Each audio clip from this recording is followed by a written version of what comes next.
యేసు ప్రభువు బీదతనాన్ని చిన్నచూపు చూడలేదు. ఆయన ఒక నిరుపేద కుటుంబంలో జన్మించాడు.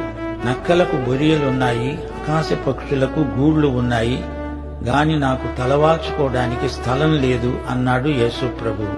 5,000 మందికి ఆహారం పెట్టడానికి ఒక బీద పిల్లవాడి దగ్గర నుండి 5 రొట్టెలు 2 చేపలు చేబదులడిగి తీసుకున్నాడు. ఆయన పుట్టిన పశులపాక మరొకరిది. ఆయన పేతురు దోణిను వాడుకున్నాడు. ఆయన ఐశ్వర్యము గల కుటుంబంలో పుట్టలేదు. ఒక సత్యాన్ని దృష్టాంతీకరించడానికి ఎవరినో ఒక నాణెం కోసం అడిగి తీసుకున్నాడు. ఆయన దగ్గర ఒక్క నాణెం కూడా లేదు. యెరూషలేములో విజయ ప్రవేశానికి ఒక గాడిద కావలసి వచ్చింది. దాన్ని కూడా అరువు తెచ్చుకోవలసి వచ్చింది.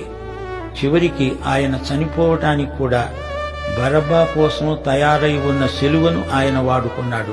ఆయనను ఉంచిన సమాధి కూడా అరిమతయ్య యోసేపు